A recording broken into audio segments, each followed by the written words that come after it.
मित्र हैं, अरे हैं, साथ में पढ़े हुए हैं, एक ही स्कूल एक ही क्लास में, लंगोटिया यार, और तुम बात करते हो। अरे कहाँ वो कहाँ तुम, और ये क्या बात करते हो? बोले सच बात करता हूं। तुम जाओ तो सही द्वारिकाधीश को समाचार दो। एक द्वारपाल बोला देखो जिस दिन से भगवान द्वारिकाधीश बने उस दिन से भगवान के दोस्त बहुत हो गए, सगा संबंधी बहुत हो गए। कोई कहे मैं भाणजो लागू, कोई के मामो लागू, कोई के भतीजो लागू, कोई कहे मैं दोस्त लागू। घणई आवे हो फर्जी बड़ंदो, कोई वैला यूं ही मातो खावे। बहुत सर खाने वाले आते हैं, होगा ये भी कोई सर खाने वालों में। सुदामा जी ने कहा नहीं, मैं सर खाने वालों में नहीं हूं भाई, मैं हकीकत में द्वारिकाधीश का मित्र हूं। तुम जाकर समाचार तो दो एक बार।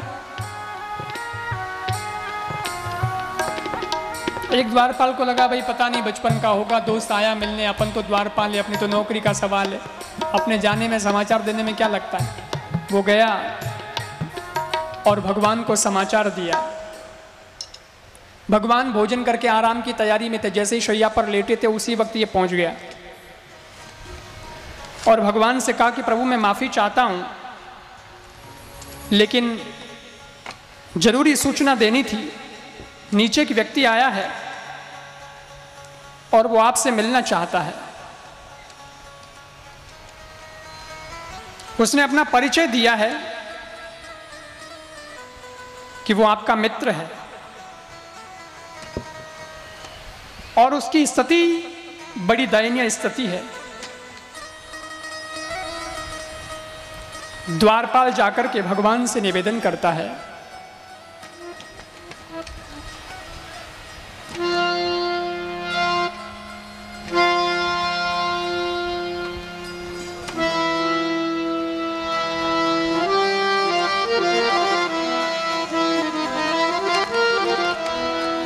द्वारिकाधीश को समाचार देता है द्वारपाल, भगवान नीचे की व्यक्ति आया है और आपसे मिलना चाहता है। उसकी स्थिति बड़ी दयनीय है। कैसी स्थिति है?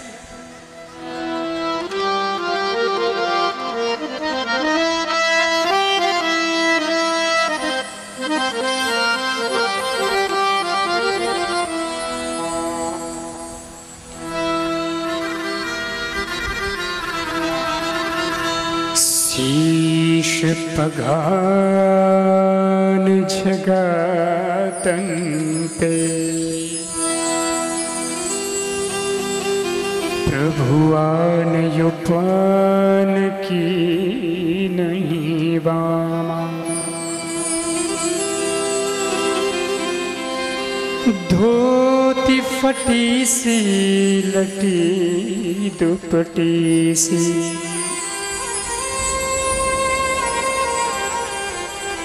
जान को आही बसही के ही गामा।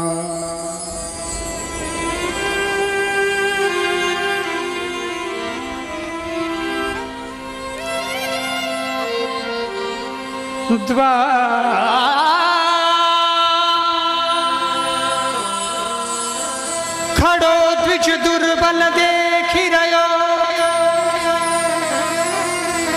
चक्षुषो वसुधा भिरामा।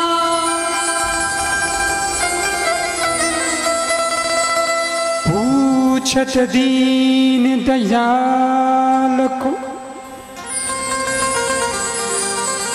दयाल को धामो। बतावत आपन नाम सुदामा, बतावत आपन नाम सुदामा।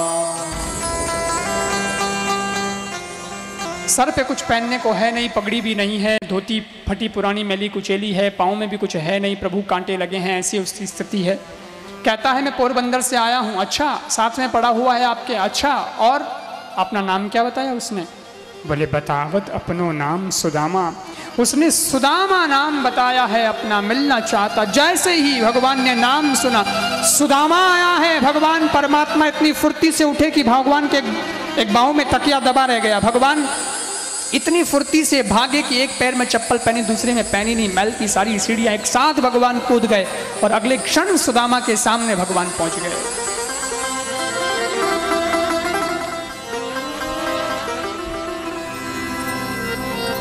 नाम सुनीने वालो दौड़ो दौड़ो गिरधारी,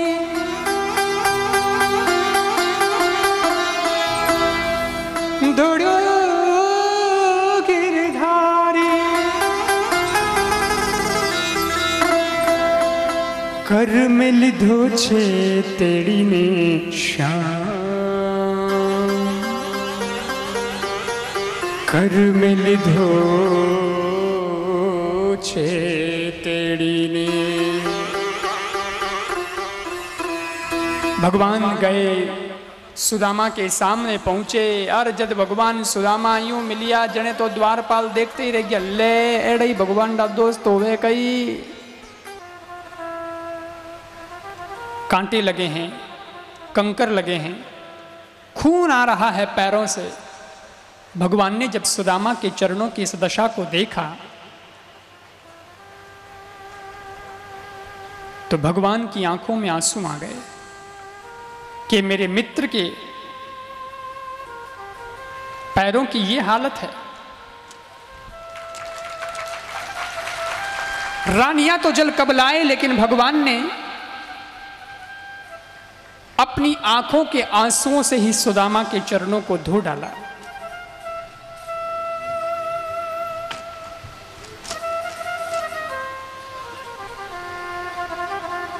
और जब भगवान परमात्मा की आंखों से अश्रुधारा बही,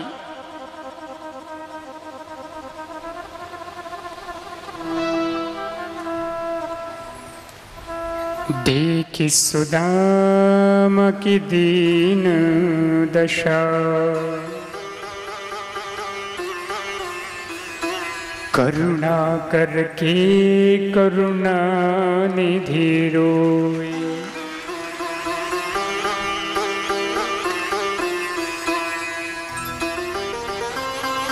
पानी पर रात को हाथ छुयो नहीं, नैनन के जल सो पग धोए।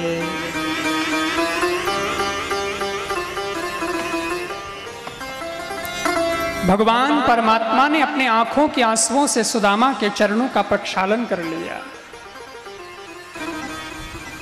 सुदामा से भगवान परमात्मा की मुलाकात हुई तो फिर भगवान ने कहा, चलो सुदामा, मैं आपको बताता हूं मेरी द्वारिका कैसी है। भगवान सुदामा को बता रहे हैं, घूम घूम के बता रहे हैं।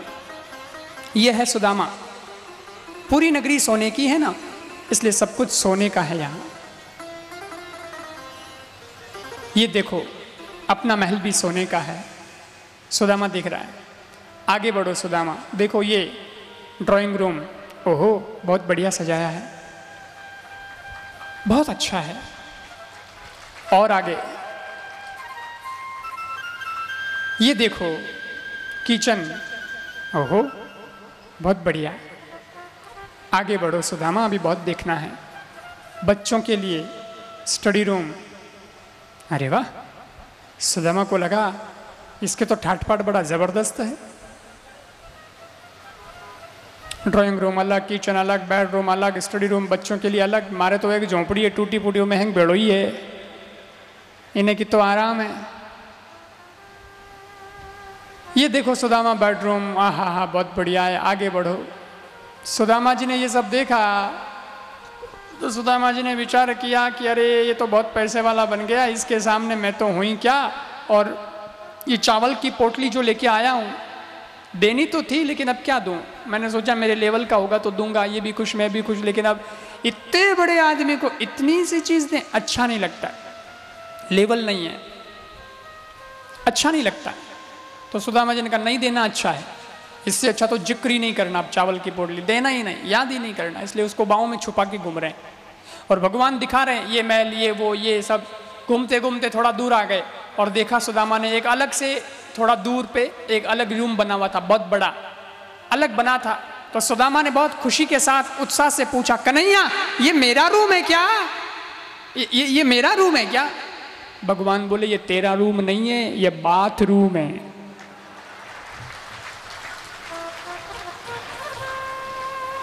सुदामा जी ने कहा है इतना बड़ा बाथरूम? भगवान बोले हाँ, और देख क्या सुविधा है अंदर, चल स्नान कराता हूं तेरे को। भगवान खुद स्नान कराने लगे तो सुदामा जी बोले ना ना ना, स्नान तो मैं अपना आप ही कर लूंगा, अपने आप ही। भगवान बोले शिप्रा में तो करते थे साथ में, अपन एक ही नदी में सब स्नान करते थे ना, अब क्या तकलीफ है, अपन तो दोस्त हैं। अरे बोले नहीं नहीं वो ठीक है, वो बचपन की बात अलग थी, अभी बात अलग है, अभी अभी नहीं, अभी ऐसा नहीं, मैं अपने आप कर लूंगा। सुदामा जी ने तो टेंशन लगड़ो चावल की पोटली रो कि ओ हिनान करा, ये हिनान हिनान में हेटू पड़गी, खाकू चावल की पोटली तो एक पोल पुट्टी खुल जाएगी। इसलिए सुदामा जी बोले स्नान में अपने आप कर लूंगा, मार मेहरबानी कर तू। भगवान मान गए फिर, और सुदामा जी ने स्नान किया। भगवान ने अपने वस्त्र दिए सुदामा को पहनने के लिए, बहुत अच्छे लग रहे हैं सुदामा जी भगवान के वस्त्रों में। लेकिन बाद में सुदामा भगवान मिले, बातें चीतें हुई, और फिर भगवान ने देखा जब से सुदामा आया है तब से कुछ छुपा रहा है अपने बाहों में। तो भगवान बोले सुदामा क्या छुपा रहा है? सुदामा जी बोले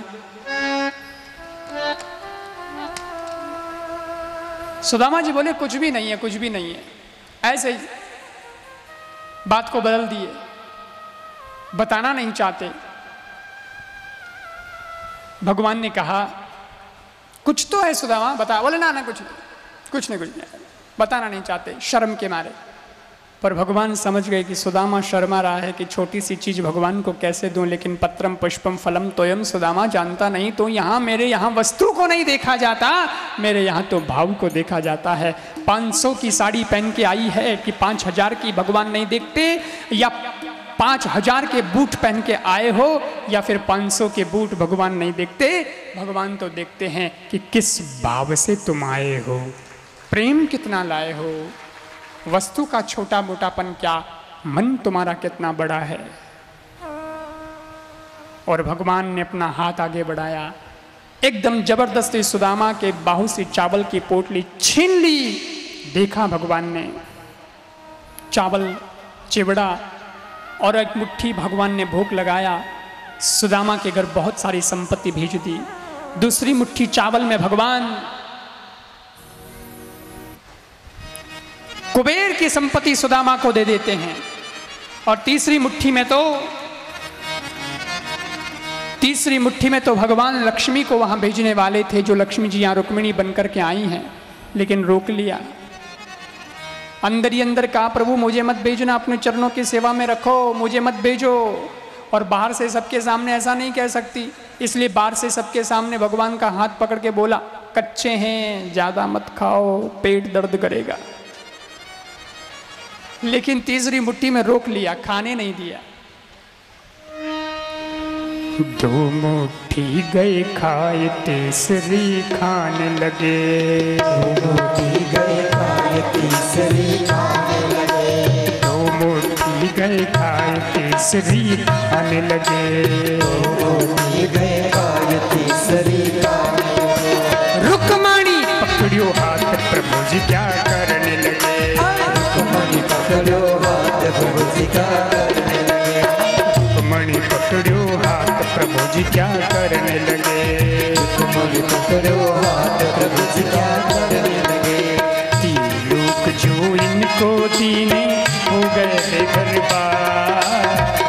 3 जो इनको दीने हो गए थे घर बार। 3 लोग जो इनको दीने हो गए थे घर बार। 3 लोग जो इनको दीने हो गए थे घर बार। चावल की पोटली ले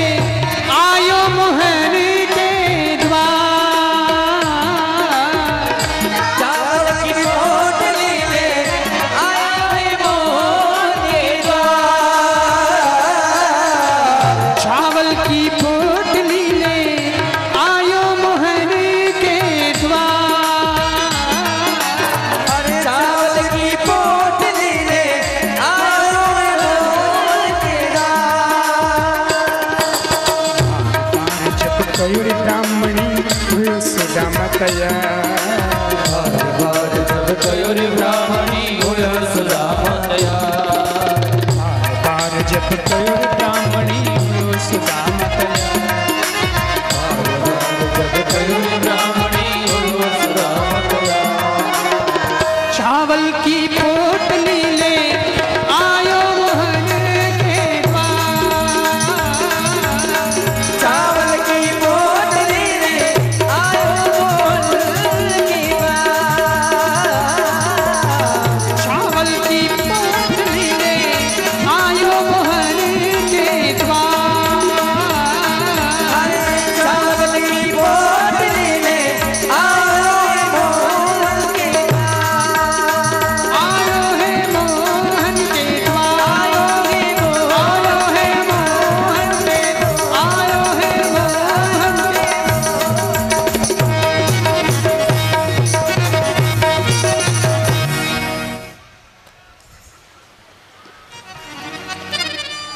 सुदामा जी को भगवान ने 2 मुट्ठी चावल में सब कुछ दे दिया। सुदामा की किस्मत में लिखा था श्री क्षय, उसको लक्ष्मी नहीं मिलेगी।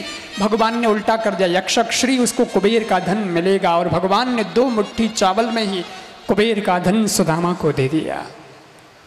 सुदामा के हाथ में तो कुछ दिया नहीं प्रत्यक्ष रूप से, इसलिए सुदामा को कुछ भी पता नहीं है कि भगवान ने क्या क्या लीला की है। सुदामा को कुछ भी नहीं दिया। लेकिन जब सुदामा जी रवाना हुए हैं और जब पोरबंदर पहुंचे हैं, तब सुदामा को पता चला, ओहो भगवान ने इतना कुछ दे दिया, महल मालिये आदि आभूषण वगैरह वस्त्र, कोई बात की कमी नहीं। सुशीला ने कहा, पतिदेव यह बहुत है। सुदामा ने कहा, ये किसने भेजा? बोले मैंने कहा ना द्वारिकाधीश के पास जाइए, वो बिना मांगे आपको सब कुछ दे देंगे। तो ये सब उन्होंने भेजा? बोले और क्या, उन्होंने ही तो भेजा। अरे मुझे तो मालूम भी नहीं, मेरा द्वारिकाधीश ऐसा पता ही नहीं चलने दिया। परंतु सुशीला, ये जो भेजा है ये राष्ट्र की सेवा में लगाओ। अपने को क्या करना, अपने को भोगना तो नहीं, समाज की सेवा में, देश की सेवा में लगा दो। और स्वयं भगवान की भक्ति में लग गए सुदामा। भगवान का भजन कर भगवान के धाम में गए। यहाँ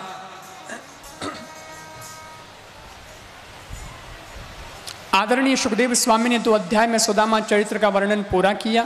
फिर कुरुक्षेत्र के अंदर वसुदेव जी ने यज्ञ किया, उसमें भगवान पधारे, रानियां आई और गोपियां भी आई, ब्रज से मैया यशोदा आई, राधा रानी, उनसे भगवान मिले, ये सब कथा बताई। तीनों देवों में विष्णु भगवान सबसे बड़े देव हैं, ये कथा बताई। ब्रकासुर के उद्धार की कथा बताई। भागवत के 10वें स्कंद को विराम दिया गया और भागवत जी का 11वां स्कंद, जिसमें यदुवंशियों के शाप की कथा है। समय समय पर भगवान सबको उपदेश देते थे कि तुम किसी का अपमान मत करना, अपराध मत करना, संतों का विशेष तौर से सम्मान रखना, अपमान मत करना उनका, वरना बहुत बुरे फंसोगे। लेकिन समझ में नहीं आए, बच्चे थे, और इन्होंने खेल खेल में संतों की परीक्षा लेने का मन बना लिया। जामवंती के पुत्र शांब को स्त्री के कपड़े पहनाए यदुवंशियों ने। यह सांब भगवान का ही बेटा था। जो जामवंती रानी थी, भगवान की पटरानी दूसरी, उसी का बेटा। उस शांब को स्त्री के कपड़े पहनाए। द्वारिका के वन में ऋषि मुनि बैठे थे। उनके वन में उन ऋषि मुनियों को, ऋषि मुनि जो साधना कर रहे थे, उनके पास में लेकर के गए और कहा, ये स्त्री ये पूछने में शर्मा रही है, लेकिन ये पूछना चाहती है कि मेरे पुत्र होगा या पुत्री। ऋषियों ने कहा, दुष्टों, जामवंती के पुत्र शांब को तुम स्त्री के कपड़े पहना करके लाए और हमारी परीक्षा के लिए पूछते हो कि इसके पुत्र होगा या पुत्री। जाओ, इसके न पुत्र होगा न पुत्र, इसके पेट से एक मूसल पैदा होगा, वो तुम्हारे यदुवंश का विनाश कर देगा। जब गए, कपड़े खोले तो एक मूसल निकला और उसको लेकर के गए उग्रसेन जी के पास, पिसवा दिया। उग्रसेन जी ने उसे समुद्र में फेंकवा दिया। मूसल का एक टुकड़ा मछली निकल गई, बाकी लहरों से किनारे पे आ गया मूसल का वो सब बुरादा। उसकी वजह से एरंड का नाम की घास सागर के तट पर पैदा हुई और वो घास तलवार का काम करती थी, जिससे एक दूसरे के सर कट जाते थे। ऐसी स्थिति आ गई और यदुवंशियों के विनाश का बीजारोपण हो गया। द्वारिका के अंदर संत महात्मा जो आते थे, उनका भी अब आना जाना बंद हो गया। धीरे धीरे संत चले गए। एक दिन वसुदेव जी के सौभाग्य से संत नारद जी पधारे। निमि नवयोगेश्वरों का संवाद सुनाया नारद जी ने वसुदेव जी को। फिर नारद जी वहाँ से विदा हो लिए। इधर पता चला उद्धव जी को कि भगवान जाने वाले हैं, तो भगवान के पास में आए, कहा, प्रभु आप जा रहे हैं, आपसे कोई विरोध नहीं, खाली एक अनुरोध है, मुझे भी अपने साथ लेते जाइए ना। बोले, हम साथ आए नहीं तो साथ जा कैसे सकते हैं? मेरे जीवन रूपी दीपक में तेल पूरा हुआ, ज्योत बुझेगी, पर तुम्हारे जीवन रूपी दीपक में तेल पड़ा है, फूंक मार करके उसे बुझाना अच्छा नहीं है। तो बोले कोई बात नहीं, आप मुझे साथ न ले जाएं, लेकिन कुछ उपदेश तो देते जाएं। तो भागवत धर्म का उपदेश भगवान ने दिया। दत्तात्रेय जी के 24 गुरुओं की कथा भगवान ने उद्धव जी को बताई। फिर उद्धव जी वहां से भगवान की चरण पादुका लेकर के विदा हो गए। ये यदुवंशी लोग पिंडारक क्षेत्र में आए घूमने के लिए, लेकिन यहाँ आकर के इन्होंने गलती की, शराब पी, और शराब पीते बुद्धि बिगड़ी। बुद्धि बिगड़ते ही सब आपस में लड़ने झगड़ने लगे और सज्जनों उनका विनाश होने लगा। भगवान भी नहीं बचा पाए फिर उनको। इसका मतलब यह है कि ये कथाएं हमको बताती है, कथा के संकेत को समझिएगा। कथाएं ये बताती है कि जीवन में नशा विनाश का कारण बनता है। नशा नहीं है, नाश है। और शराब तो खराब ही है। बात बिल्कुल सही है। यूनान का एक तत्ववेता था सज्जनों, उसका नाम था डायोजनीज। एक बार एक बहुत बड़े सेठ ने पार्टी की, उस पर बहुत से लोगों को बुलाया। यूनान के तत्ववेता, दार्शनिक, फिलोसोफर, स्कॉलर, उसको भी बुलाया, डायोजनीज को। सेठ ने सबको दिया कुछ न कुछ, किसी को क्या महंगे महंगे गिफ्ट दिए। डायोजनीज के लिए उसने सबसे महंगी जो शराब थी, वो शराब की बोतल उसे भेंट की। बोले ये मैं आपको मेरी सौगात के रूप में देता हूँ, यादगार के रूप में, आप लीजिए। डायोजनीज ने ली। बहुत महंगी शराब की बोतल थी, सबसे महंगी थी। ली उसने, सेठ के सामने उसका ढक्कन खोला और शराब की बोतल को उल्टा कर दिया और सारी शराब मिट्टी में मिला दी। सेठ को अच्छा नहीं लगा। मेरी आंखों के सामने आपने सारी शराब मिट्टी में मिला दी, आपने ये क्या किया? मुझे बहुत दुख हुआ, मेरे पैसे पानी में गए। नहीं पीनी थी, लेकिन आपने ये क्या किया? मेरे ही सामने ये कर दिया आपने कि शराब को मिट्टी में मिला दिया। डायोजनीज ने जो जवाब दिया वो सुनने योग्य है सज्जनों। उसने क्या कहा? उसने कहा, सुनो सेठ, हाँ, मैंने तुम्हारे ही सामने तुम्हारी ही दी हुई शराब को मिट्टी में मिला दिया। क्यों जानते हो? क्योंकि आज अगर मैं इसे मिट्टी में नहीं मिलाता तो ये मुझे मिट्टी में मिला देती, इसलिए मैंने ही इसे मिट्टी में मिलाना उचित समझा। सेवन ही नहीं किया मैंने। बात बिल्कुल सही है सज्जनों। जिंदगी को मिट्टी में मिलाने से बचाना चाहते हो तो फिर नशे को तिलांजलि देनी होगी। कथा का ये अंतिम सत्र है और कुछ ही पलों में मैं मेरी बात पूरी कर दूंगा, फिर मेरी वाणी तो विराम मिलेगी। लेकिन चंद शब्द मैं कहना चाहता हूं। आप सब लोग विराजमान हैं और एक कथा का अंतिम पड़ाव आया है अब, इसलिए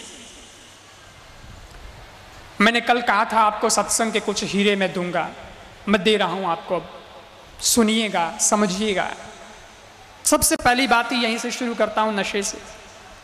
सज्जनों, पता है नशे के माध्यम से व्यक्ति तो टूटता है सो टूटता है, उसकी जिंदगी तो खराब होती है सो होती है, लेकिन परिवार भी टूट जाते हैं। लोग कहते हैं ऐसा आशीर्वाद दो महाराज की लक्ष्मी बरसे हमारे घर, मेहरबान हो जरा लक्ष्मी। मैं कहता हूं तुम्हारे घर जो लक्ष्मी है उसका सम्मान करते हो? क्योंकि नारी को भी लक्ष्मी ही बोला है। जो तुम्हारी धर्म पत्नी अर्धांगिनी कहलाई जाती है उसको भी लक्ष्मी ही कहते हैं। शराब के नशे में तुम आकर के अपने घर में उस लक्ष्मी रूपी नारी को तो पीटते हो, डांटते हो, फटकारते हो, अपमान करते हो उसका, और फिर उम्मीद रखते हो कि कोई संत आशीर्वाद देगा तुमको कि हमारे घर लक्ष्मी बरसे। जब तक घर की लक्ष्मी का सम्मान नहीं होगा तब तक वो लक्ष्मी भी मेहरबान नहीं होगी। क्यों जिंदगी को ऐसे बेहोशी के अंदर जीते हो? लोग के थाने कहीं मतलब महाराज मैं पिया, मैं खर्चो करा, थाने तो पावा को नहीं थे, पियो को नहीं, पीछे क्यों करो थे? ठीक है भाई, मेरे को तो मतलब नहीं है, लेकिन फिर भी मतलब है। मतलब सिर्फ इसलिए है कि संत होने के नाते संत हृदय नवनीत समाना, संत का दिल कोमल होता है सज्जनों, मक्खन से भी कोमल होता है। और जब अपने ही लोगों को, बहुत अच्छे अच्छे लोगों को, अच्छे व्यक्तियों को भगवान ने जिनको चुना कि तुम मनुष्य बनो, और भगवान ने कृपा करके मनुष्य बनाया, और जब वही अच्छे अच्छे समझदार लोग नशे के लत के शिकार होकर के, जब शराब पी कर के नशे में धुत होकर के नाली में औंधे मुख पड़े रहते हैं, तब सज्जनों दुख होता है कि जो व्यक्ति एक अच्छी जगह पर होना चाहिए था, जिससे लोग मिल रहे होते, जिसका लोग सम्मान कर रहे होते, और आज वो उस जगह पर पड़ा है जहां सुअर कुत्ते बैठे हैं और उसी जगह वो भी अपना मुंह डाले बैठा है, तब दुख होता है कि व्यक्ति का भला होना चाहिए, या ऐसे नहीं होना चाहिए। मैं गुजारिश इसलिए करता हूं, बाकी मेरे को बोलना क्या, तुम नशा करते हो, मेरी जेब से पैसा खर्च होता नहीं, तुम आज छोड़ दोगे, मेरी जेब में 2-4 पैसा बचने वाला है नहीं, मेरे को कोई नुकसान भी नहीं है, मेरे को कोई मुनाफा भी नहीं है, ठीक है। लेकिन उसके बाद भी मैं बोलता इसलिए हूँ कि शायद मेरा कुछ बोलना सार्थक हो जाए, और भगवान ने मुझे जिसके लिए भेजा इस दुनिया में, और बोलता हूँ, बचपन से बोलता आया हूँ, अभी भी बोल रहा हूँ, और भगवान ने वाणी दी है, सामर्थ्य दिया है, और इसी क्षेत्र में जब भगवान परमात्मा ने मुझे मेहरबानी करके भेजा है तो मेरा भी थोड़ा फर्ज बनता है। कोई जागे या न जागे ये मुकद्दर उसका है, कोई जागे या न जागे ये तो मुकद्दर उसका है, लेकिन आवाज़ लगाते रहना मेरा फर्ज बनता है, आवाज़ लगाते रहना मेरा फर्ज बनता है।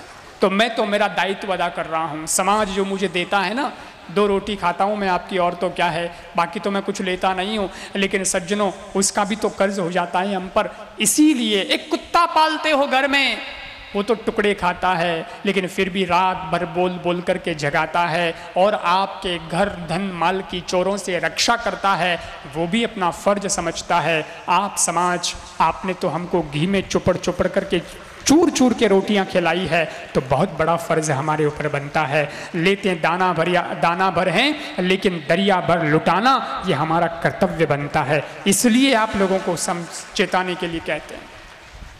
कहा होगा किसी ने आपको, डॉक्टर ने कहा होगा छोड़ दो नशा, घर के लोगों ने कहा होगा, परिवार के बड़े वडील बुजुर्गों ने कहा होगा, नहीं छोड़ पाए, नहीं लगी दिल में, कोई बात नहीं। लेकिन उन सब ने कहा तो उन सब का तो स्वार्थ होगा, परंतु मैं आज आपसे निवेदन कर रहा हूं, और मेरा आपसे कोई स्वार्थ नहीं है, कोई स्वार्थ नहीं है, लेकिन सिर्फ स्वार्थ है तो इतना कि ये जिंदगी जो गंदगी बनी गई है आज, वो जिंदगी अब प्रभु की बंदगी बन जाए, ताकि ये लोग भी सुधर जाए और पर लोग भी सुधर जाए। केड़ा केड़ा लोग नशा करे, चाय पान बीड़ी गुटखा तंबाकू शराब चरस गांजा भंग, आजकल स्मैक आया है, स्मैक, वो भी एक कोई खतरनाक नशो है सज्जनों, और पैसा महंगा भी आता है, और पैसे से ही वो ऐसा बताते हैं खींचा जाता है, ऐसा कुछ है उसका वो, और कितने नौजवान बर्बाद हो गए उसमें सज्जनों।